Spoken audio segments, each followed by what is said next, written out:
kula terangno kiamat iki. Soale kiamat itu seru usah ndelok. Kiamat itu seru wis ora usah ndelok. Anjing ben nak kiamat itu semua orang dihisab, termasuk sampean-sampean bareng dihisab. Pertama sing dijak itu jelas salat. Jadi kalau masalah ibadah mahdhu itu salat, nah masalah sosial itu asal tidak saling bunuh. Terus kalau terangkan ya, terus ngendikane Rasulullah sallallahu alaihi wasallam ngendikane la yazalul mar'u fi fushatin min dini malam yusib daman haroman. Labain malih ya. La yazalul mar'u fi fushatin min dini malam yusib daman haroman. Seseorang itu boleh serilek-rileknya dalam beragama asal dia tidak punya masa lalu mengalirkan darah yang terhormat. Kemana cara Jawa ora tau mateni wong, ora tau mateni wong, ora tau mateni wong mukmin utawa ora oleh mateni wong sing muahad atau mustaman. Ya ada aturannya lah. Jadi kalau sampean urip ora tau mateni wong iku wis cara beragama iku rileks karena fifus satin minti ini. Nah tentu mateni itu ada banyak sebab, diantaranya fatwa yang ekstrim, sehingga ulama dulu itu senang guyon sampai keterusan saiki. Jadi kabeh wong alim khase sering guyon karena memang menghindari omongan penting. Kenapa? Karena sekali omongan penting ini kadang yu'addi ilal fatwa bitaqatul. Takutnya fatwa itu ekstrim, kemudian saling apa? Saling bunuh. Sehingga masyhur itu ada pepatah bahwa statement ulama atau kolamul ulama, penanya ulama itu ahaddu minas sayf, lebih tajam ketimbang apa? Pedang, karena bisa menimbulkan macam-macam. Sehingga dulu banyak ulama kalau bab jinayat itu sudah tidak mau baca bab jinayat. Jinayat itu karena ya takutnya fatwanya itu ekstrim. Ada beda zaman Nabi itu kan enak ya. Sing Kanjeng Nabi mesti bener ya. Musuhnya Abu Jahal CS mesti salah ya. Tukaran saiki wis gak seru. Tukaran mbek kowe repot. Masih aku musuh sampean iki sowe bener sampean. Wong ora tau urip ora tau seneng mbok musuhi ku piye ngono dadi. Kan gak penak. Ya misalnya kiai tukaran mbek santri, wong mesti kan normale bela kiai ini, mergo luwih alim luwih bener. Tapi kan cara pandang lha iya sing bener kok mau ngalah kan. Iso wae sing disalahno pangeran iku sing saiki wong tuwa tukaran mbek anak, kira-kira wong nyalahno sapa? Nyalahno wong tuane apa anake? Cara kowe dadi hakim. Wong tuwa kok wani anak, kualat ngono yo ya lucu. Dene kan anak kok wani wong. Tapi wong tua kok wani anak, wong tua model opo? Terus anak wani wong tua ya anak model opo? Ya model milenial, model. Tapi potensinya itu sama-sama salah. Sehingga ulama itu mulai dulu itu menghindari, ngendikan penting itu menghindari. Karena ya tadi takut fatwa itu. Saya ulang lagi ya, jadi seseorang itu selonggar-longgarnya dalam beragama asal tidak pernah membunuh. Tidak memburu darah yang seharusnya tidak terbunuh. Terus kalau masalah ibadah itu Allah ngambilnya sholat. Awwalu ma yuhasabu bil mar'u napa? As-sholat. Pertama yang dihisab itu sholat. Jika sholatnya lolos, maka hisab yang lainnya napa? Ringan. Ya pun ngoten. Terus ada hisab-hisab yang iku lho waca, mungkin sampean iso ngantisipasi hisab. Jadi la tazulu qadama Adam atau qadama ibni Adam yaumal qiyamah hatta yus'ala an arba'in. Pertama ditanyakan dari sifat mudanya, dihabiskan untuk apa, umurnya untuk apa, hartanya dari mana, setelah mendapat untuk apa. Terus wa an ilmihi madza amila bihi, terakhir setelah mendapat ilmu itu apa yang dia perbuat. Mulane ada orang tok ilmu tidak ditakoki wae pangeran ora apa takoki. Ilmu iso nglakoni, mboten gadah ilmu ya Gusti. Terus serepet sampeyan. Dunya mboten gadah dunya. Lha opo ning dunya nggih ngentosi mati sing pun niku aman apa? Sebab itu orang fakir itu masuk surga lebih cepat timbang orang kaya kacek pinten 500 tahun ketakoki. Dia apa mboten gadah napa-napa. Iso ngaji mboten. Jadi gak perlu pertanggungjawaban mereka napa sekacau kan. Nah, sementing kalau terangno ngeten ya. Iki penting rungokno. Mahsyar iku maknane iku nggon giringan. Terus kiye kuno maknane bayangno nggon mahsyar iku maknane tempat dihalonya semua manusia. Terus mauqif itu tempat diberhentikan, napa tempat diberhentikan. Terus di situ Anda innahum mas'ulun, mereka semuanya ditanya, dihisab. Semuanya dihisab. Terus ngendikane Kanjeng Nabi, hasibu anfusakum qabla an tuhasabu. Menghisablah diri kamu sekarang sebelum kalian semua dihisab. Sehingga potensi kita ini umat Islam utamanya sing tahu ngaji-ngaji ini, sampean semua dihisab ini kemungkinannya kecil. Karena ketika kowe ning donya sampean sedanteni kan biasa wis donga Rabbana zulamna anfusana. Jadi ya Allah, saya ini benar-benar mendolimi diri kita sendiri. Karena tujuannya hisab itu taubah. Taubah itu mempermalukan mereka di depan umum. Seorang lagi ya, jadi semua hisab itu taubihan, mempermalukan mereka di depan umum bahwa mereka orang yang buruk. Sementara kamu di dunia sudah sering ngaku orang buruk. Selain ya wis wong akeh, maksud ini kan cerita. Jadi kayak ngakuin apa Rabbana zalamna anfusana. Sehingga ngendikane Kanjeng Nabi sebuti hasibu anfusakum qabla an tuhasabu. Menghisablah diri kamu sendiri sebelum nanti kamu benar-benar dihisab. Sehingga umatnya Rasulullah itu kemungkinan kena hisab itu kecil sekali. Karena tadi sudah terbiasa menghisab dirinya sendiri. Apalagi kita, kata Rasulullah, saya dikasih hadiah yang para nabi sebelum saya enggak dikasih hadiah itu. Apa itu? 5 hal itu. Di antaranya apa? Kata Rasulullah, wa'utitu khawatima suratil Baqarah. Saya dikasih terakhir-terakhirnya surat Baqarah. Di surat Baqarah itu umatnya Nabi dapat bonus dan ini luar biasa, yaitu ayat Rabbana la tu'akhidna in nasina wa akhtana. Ya Allah, jangan hisab kami, jangan beri sanksi kami, jangan azab kami kalau suatu saat kita lupa atau salah. SP nak kowe urung salah padahal mesti salah. Rai-rai ini gak mesti salah. Wis gawe perjanjian mbek pangeran Gusti. Ndamel perjanjian dong ya apa? Setiap saat saya salah langsung sepuro. Mun mboten usah istighfar malih mun niki mun niku. Deal soalnya deal ini. Lah itu ngendikane Kanjeng Nabi senyum-senyum senenge ra karuan. Dan setiap itu dibaca oleh umatku, Allah sudah jawab qala na'am. Jadi Rabbana la tu'akhifna in nasina aw akhtana. Terus qala Allah menjawab na'am. Terus Rabbana wa la tahmil alaina isron kama hamaltahu 'alal ladzina min qablina. Nabi Muhammad jawab, Allah menjawab na'am. Sampai terakhir wa'fu anna, Allah jawab na'am. Kemudian para kiai itu punya kiat supaya umatnya itu hafal itu. Terus jadi bahan tahlil itu masalah ya. Faminhum ya faminhum. Sing tahlil ya ora paham, sing kritik ya ora paham. Alhamdulillah itu mesti padha-padha ra kena hisab. Mergo padha-padha ora napa? Paham. Jadi ora ono barokah koyo goblok wis barokah tenan. Mergo sing lakoni ya ora paham, sing kritik ora paham. Jadi kalimat yang di akhir surat Baqarah itu adalah termasuk hadiahnya Rasulullah yang tidak diberikan pada Nabi sebelumnya. Ini apa ini? U'titu khawatima suratil Baqarah. Saya dikasih akhir surat Baqarah. Gini ku setiap doanya umat Nabi Allah jawab na'am. Jadi ya Allah la tu'akhidna, jangan kasih sanksi kita innasina au akhtona. Allah jawab na'am. Itu satu. Terus kedua, umatnya Nabi itu kalau dosa itu tidak perlu prosedurnya harus istighfar.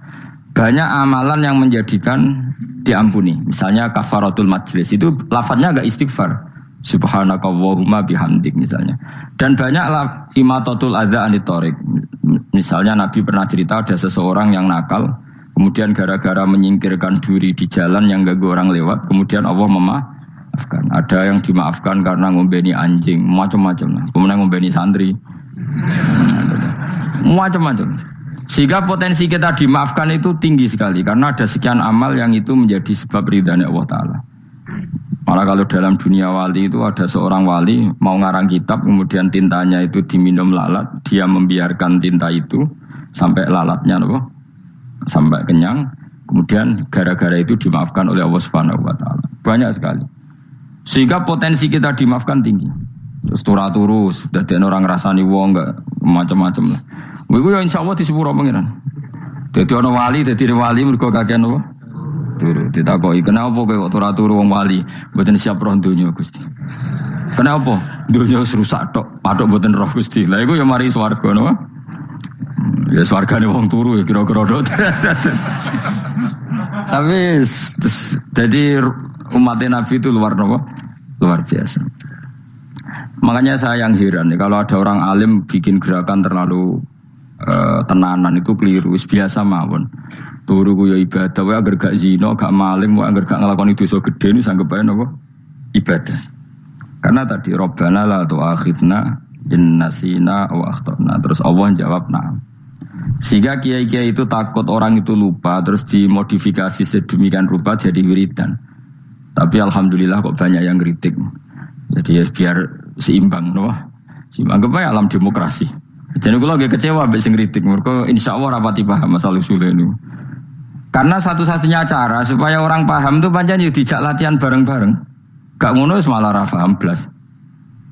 Ya tapi tadi ya semua itu resiko. Zaman Nabi Sugeng ana ibadah sunat dilakoni terus, Nabi yo duka, kuwatire dianggap wajib.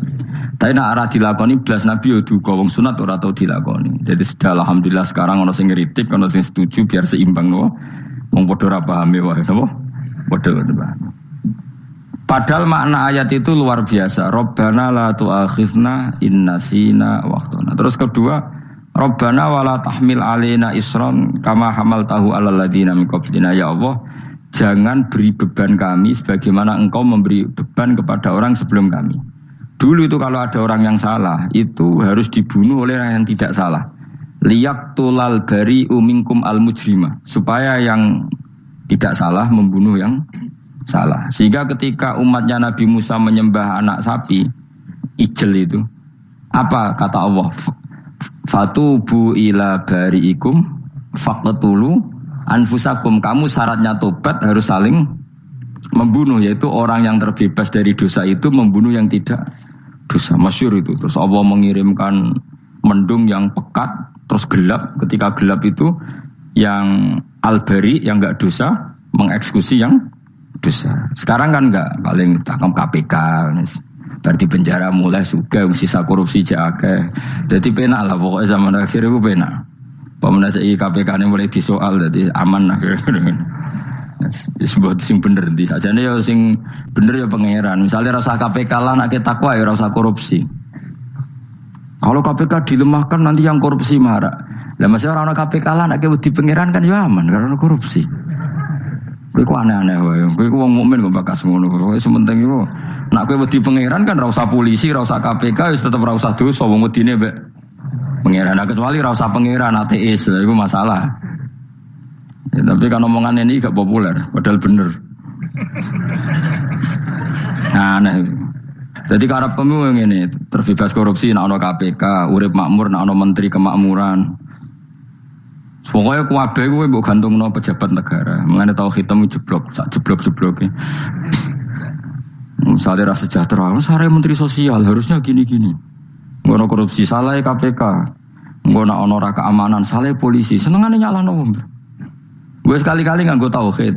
Nah ono adab iku mergo dosa yang sudah kelewat. Ya tapi kan gak mungkin ngomong bernegara gitu. Tapi atas nama iman bahasa kita seperti itu. Kalau atas nama bernegara emang kita butuh polisi, butuh tentara, butuh KPK. Tapi atas nama iman ya tadi kalau kita diberi sanksi Allah itu rata-rata dari bima qaddamat yadaka itu pasti ada salah yang pernah Anda lakukan. Ya tapi sudahlah ini zaman sudah seperti ini. Sanut umumnya wong akeh. Kalau terang nomale masalah hisab ya. Hasibu anfusakum qabla an tuhasabu.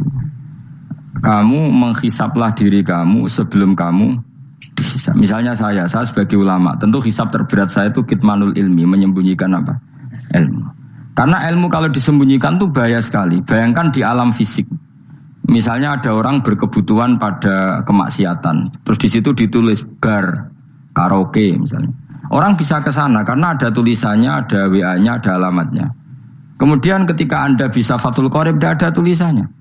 Harusnya Anda juga nulis ahli Fathul Qorib, ahli Fathul Mu'in, nah, atau ahli Jaljalut, tulis saja. Ahli Primbon. Enggak apa-apa, tulis saja. Penerus Ronggo Warsito, tulis saja. Zaman gendeng, arah melok gendeng, rakeduman, tulis saja. Tapi barokahnya tulisan itu kan orang bisa tahu. Makanya kenapa banyak orang sufi yang sudah menyembunyikan diri, anaknya nakal-nakal. Karena dia disalahkan Allah, karena menyembunyikan ilmu. Saya itu orang yang senang tertutup, kecuali masalah ilmu. Saya mau mengajar terbuka seperti ini. Karena tadi, awal dari dikenalinya kemakrufan adalah dimaklumatkan. Awal dari dikenalinya keburukan juga karena dimaklumatkan. Betapa celakanya kalau kemungkaran dimaklumatkan, sementara kebenaran tidak dimaklumatkan. Makanya Mbah Mun itu sampai berfatwa, Mbah Mun guru saya itu. Nah, ono masjid, ono menarane Mbah Mun duka. Masjid kok ono menarane, wajib ono. Dulu saya iskal, kenapa menara jadi wajib? Tapi setelah saya tambah angan-angan, secara fikih jelas tidak wajib. Tapi coba bayangkan, misalnya ada bar, lampunya tinggi, orang dari jauh tahu itu bar, sehingga kalau mau maksiat misalnya ingin ke sana. Sekarang misalnya masjid gak ono menarane, ada orang ingin sholat, ono masjid tahu orang. Tapi baru kayak ada menaranya kan, tahu.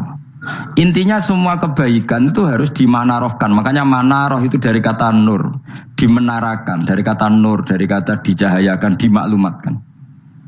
Sehingga mulai dulu lama itu meskipun humul itu menyembunyikan diri. Tapi kalau masalah ilmu mereka membuka diri. Loh, coba kalau misalnya ngaji seperti saya ini, saya tidak terang-terangan jadi orang alim. Sebetulnya nggak baik. Kalau kamu ujub, sombong, aku orang alim itu tidak baik. Tapi kalau kita kan tidak, karena ujub tadi, harus memaklumatkan. Coba berapa bapak-bapak yang tertolong nyari bidan ketika istrinya hamil. Gara-gara tulisan, karena yang nolong itu bidan. Ya kan? Dokter gigi. Atau kalau enggak dokter, ya ahli gigi. Ahli gigi itu yang dipasang tanpa medis itu. Tidak, kamu menjadi tahu karena apa coba? Tulisan kan. Tapi kenapa kebaikan tidak seperti itu? Harusnya sampean ya tulis saja. Misalnya sampean enggak alim saja, maklar orang alim. Siap menyalurkan ke tempat-tempat orang alim. Coba TKI tenaga kerja itu. Mereka tahu Korea, Hongkong karena tulisan penyalur tenaga kerja. Tulis saja rumah kamu penyalur ke orang alim. Nanti antar kembeduan. Kalau ada orang tanya, maksudnya gimana? Kalau butuh orang alim, tak antarkan. Oh ya sudah. Itu kalau se-Indonesia. Itu luar biasa. Jadi yang ngajinya dulu Fathul Qorib sampai bab sholat itu saja. Ahli Fathul Qorib sampai bab sholat. Tulis saja dalam kurung pemahaman pas-pasan. Lo coba dokter itu kan fair. Kalau ilmunya pas-pasan tulis dokter umum. Kalau dia merasa pinter dokter spesialis. Dan itu menjadi orang tahu. Tulis saya kan ke ahli saraf. Nah, lo boten guyon itu betul. Makanya saya ini termasuk orang yang menyembunyikan diri. Tapi kalau bab ilmu ndak. Sehingga nyun saya tidak sombong, banyak gus-gus alim yang ngaji saya Jamul Jame, ngaji Mahali. Padahal itu kitab tersulit di pondok. Tapi gara-gara saya sering cerita, saya pernah ngaji Jamul Jame sama Mbah Mun. Saya pernah mentakriri kitab ini. Nya banyak yang ngaji saya. Kalau tanpa itu kan mereka tidak tahu. Ya sampean enggak apa-apa kalau menyaingi saya, tulis saja di rumah kamu ahli Jamul Jame. Barang diparani ahli apa? Ahli jilid. Maksudnya kalau kitab kamu rusak bawa sini. Ya enggak apa-apa. Nah, sehingga syarat utama jadi nabi itu sebetulnya memaklumatkan diri. Ya saya ulang lagi, pertama nabi jadi nabi syaratnya apa? Memaklumatkan. Sehingga pertama beliau jadi nabi naik gunung Sofa, kemudian ya maksara Quraisyin halummu ilayya, wahai orang Quraisy kesini. Terus nabi mulai manggil satu-satu, ya bani Abdi Amanaf kesini, ya bani Fihr kesini. Terus saya ini adalah an-nadhirul mubin, saya sekarang diangkat jadi nabi. Terus Abu Lahab marah-marah, tabbannaka ya Muhammad alihada jama'tana. Muhammad kamu itu orang sial, kita enak-enakan tidur gara-gara kamu manggil kita datang, ternyata hanya untuk urusan seperti ini. Makanya terus ada tabbat yada abi labi watab. Tapi yang iman kemudian tanya, Muhammad kalau kamu setelah jadi nabi misinya apa?